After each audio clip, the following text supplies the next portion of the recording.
politician, economist, and editor and writer. Lifetime student, University of Columbia declared him as the symbol of knowledge and best student of century.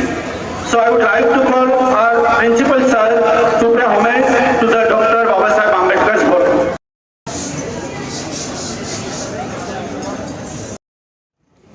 All present over here, respected principal sir, teachers, and all my dear friends. Myself, Bini Harika of class 10B, going to deliver an article on Ambedkar Jayanti. Ambedkar Jayanti is celebrated in India every year on 14th of April to pay respect to Dr. Bhimrao Ramji Ambedkar, and this is his 31st birthday. On this special day, we remember the contribution of Dr. B.R. Ambedkar. The major contribution by Dr. B.R. Ambedkar was helping Dalits to get equal authority, status, and respect in the society as others. He achieved a degree in political science, economics, and law. He was born in Madhya Pradesh on 14 April 1891, and hence we celebrate this day as the birth anniversary of Dr. B.R. Ambedkar as Ambedkar Jayanti.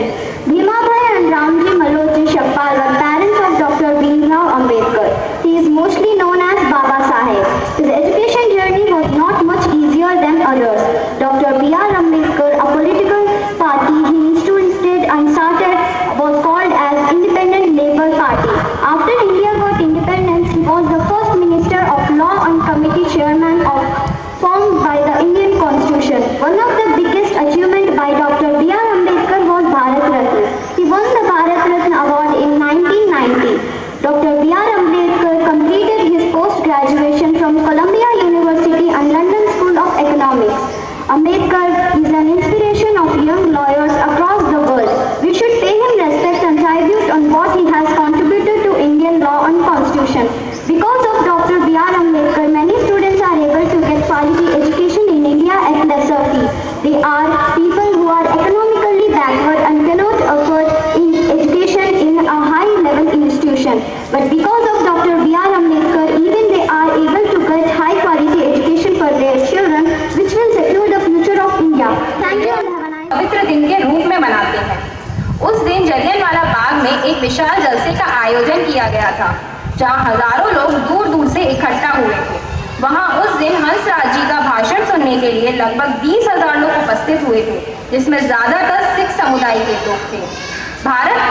भाषण प्रारंभ हुआ और लोग ध्यान से भाषण सुन रहे थे। तभी British general Dyer Jallianwala Bagh पहुंचा और एकाएक उसने सभा को बंद करने का आदेश दिया। जनरल डायर के आदेश से सभी जगह भीड़ में भागा दौड़ी मच गई। जनरल डायर ने सभी दरवाजों पर अपने सैनिकों को तैनात करवा दिया, जिससे कि लोग बाहर न निकल पाए। उस समय का जनरल डायर के सैनिकों के पास लगभग 1600 राउंड गोलियां थी। क्रूर जनरल डायर के ब्रिटिश सैनिकों ने भागते हुए लोगों के ऊपर अंधाधुंध गोलियां बरसाना शुरू कर दिया, जिसमें उन्होंने सभी 1600 राउंड गोलियों को लगभग 10 मिनट तक चलाया।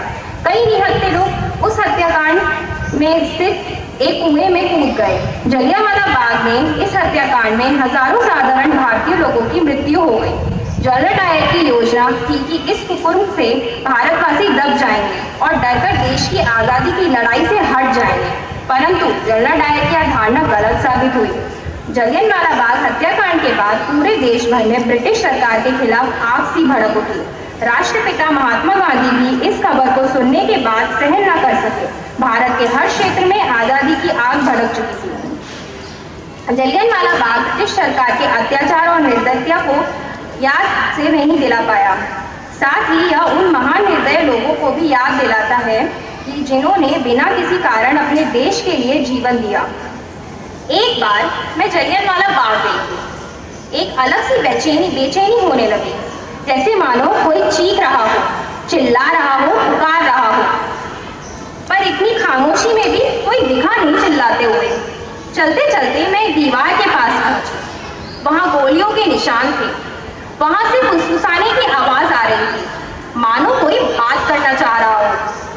पहले निशान में एक औरत की आवाज आई, जो हड़बड़ा के अपने बेटे के बारे में पूछ रही थी। सुनो, तुम मेरे बेटे के बारे में जानते हो? वो तो अपनी तक बहुत बड़ा हो गया होगा।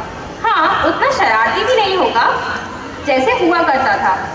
अभी तक तो उसकी शादी भी हो गई होगी। बड़ा बेटा भी होगा, मेरा एक पोता भी होगा। छोड़ो, क्या तुम बस मेरे बेटे के बारे में कुछ भी जानते हो तो बस मुझे बता देना। माँ की आवाज़ में जब फिक्र होती है ना, तो वो अपनी माँ जैसी ही लगती है। तो मैंने तुरंत ही कह दिया हाँ। फिर थोड़ा आगे गई तो एक आवाज़ आई, सुनो। माँ क्या आज भी उतनी ही उत्साह से सवाल पूछ रही या निराश होने लगी? उसकी आवाज़ सुनते ही ऐसा लगा कि उस निशान से मेरा रिश्ता भी टूट गया हो। देखो, उनको बताना मत कि मैं यहाँ पे हूँ, मेरी बोली है, बेचारी है, रो देंगी। आपको फिक्र करने की कोई ज़रूरत नहीं है, बस जवाब मत देना उन्हें, वो इस सवाल के साथ ही खुश रहेंगी। दीवार के बीचों बीच एक शायर था जो कह रहा था कि त्योहार में बहुत सारे रंग देखे थे मैंने, पर उन सबको एक होता हुआ कभी ना देखा। जब इतनी सांसें रुकती हैं तो क्या हवा के रुख भी फर्क पड़ता है? क्या वो चलती है सौंधी सौंधी या उसमें भी कोई तूफान दिखता है? उस दिन सड़कें सुनसान ही थी या कोई जलजला उठा था इंसाफ के लिए? अरे किसान तो फसलें भी देख देख के काटते हैं, ये तो गोलियां थी, अंधाधुंध क्यों चलाई उन्होंने? फिर सबसे ज्यादा दिल जीतने वाली बात की तो आखिरी निशान में एक आदमी था जो हंस रहा था, और जब मैंने पूछा कि क्यों हंस रहे हो तो कहा, मैं उस दिन आजाद भारत के नारे लगा रहा था, गीत गा रहा था, आज तुम गाओगे तो गोलियां नहीं चलेंगी, इसलिए हंस रहा हूँ। पर तुम क्यों नहीं हंस रहे?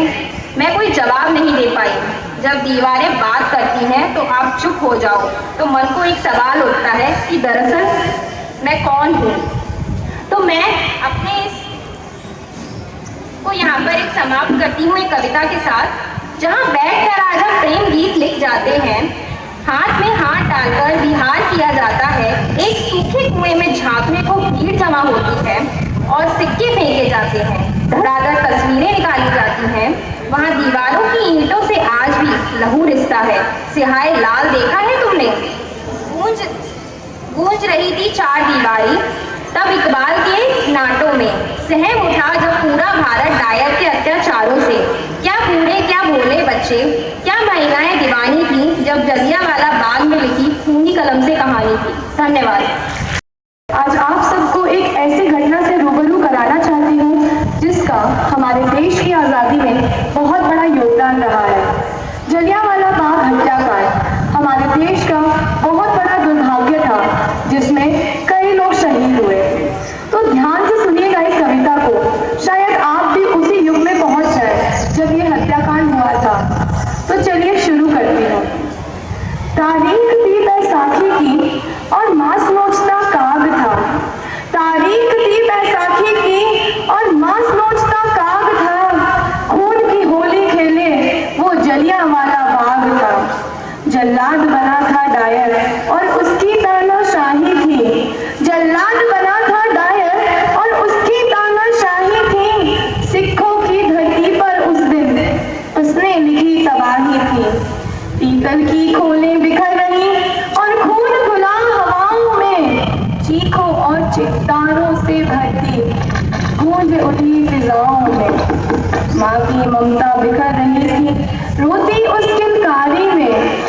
माँ की ममता बिखर रही थी रोती उस किलकारी में। कुछ लोगों कुचला और गया उस हत्या की तैयारी में। भागे वो सब इधर उधर दीवारों पर भी खूब चढ़े। गलियारे न थे साथ कोई, कुछ लोग कुएं की ओर बढ़े। पानी में भी रक्त घुला वो कुआं बन गया काल कोई।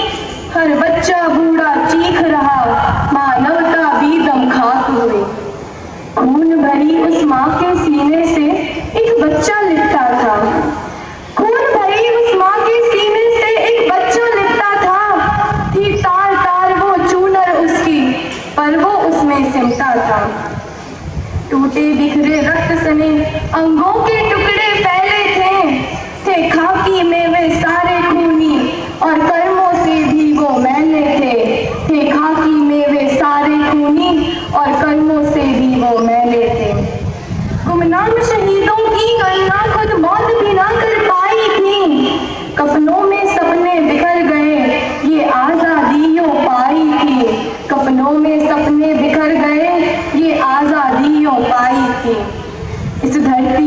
के जो सपूत दुख झेल गए बर्बादी का, इस धरती माँ के जो सपूत दुख झेल गए बर्बादी का, शौर्य से उनके लिखा गया इतिहास नई आजादी का। मत भूलो तुम बलिदान कोई जो कुछ ही पन्नों में है सिमटा, है रक्त भरा वो शौर्य कहीं उन 3 रंगों में है लिपटा, है रक्त भरा वो शौर्य कहीं उन 3 रंगों में है लिपटा, उन 3 रंगों में है लिपटा। जय हिंद, जय भारत। 10वीं ब के छात्र आप सभी के सामने जलियांवाला बाग हत्याकांड का एक नाट्य रूपांतर प्रस्तुत करने जा रहे हैं।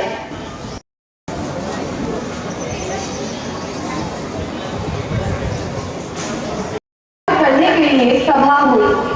सभा शांतिपूर्ण थी, लेकिन उस समय भाई और बहनों, जैसा कि आप सब जानते हैं कि आज हम यहाँ बैसाखी का त्यौहार मनाने हैं, परंतु उसी के साथ हमारे कुछ भाइयों को बिना अंग्रेजी सरकार ने बिना कोई कार्यवाही के गिरफ्तार कर लिया, और इसी कारण से हम अंग्रेजी सरकार का विरोध करेंगे।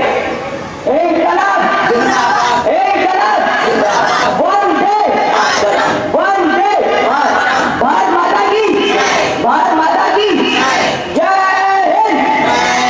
हम अपने देश को आजाद करवा के देंगे, हम अंग्रेजों को आजाद करवा के देंगे। वंदे वंदे मातरम, वंदे। Lower your hands. Show.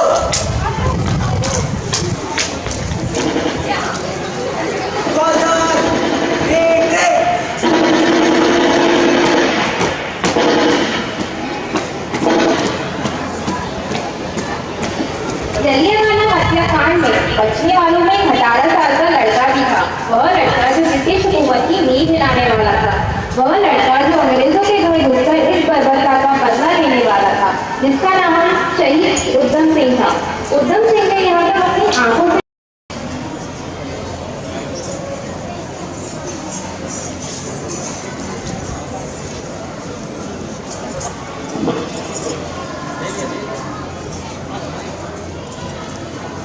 मैं अंग्रेजों से इस हत्याकांड का बदला लेके रहूंगा।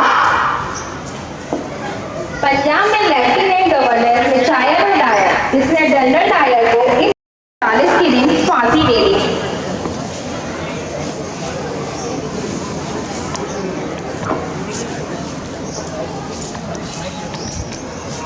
इंकलाब जिंदा।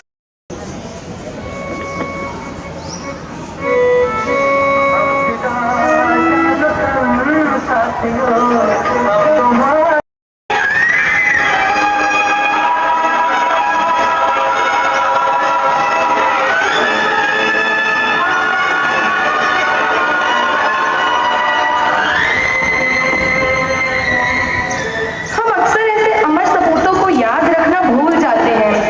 यह वह वीर है जिन्होंने हंसते हंसते अपने प्राणों को न्यौछावर कर दिया, ताकि हम लोग एक आजाद नागरिक की तरह अपना जीवन जी सकें।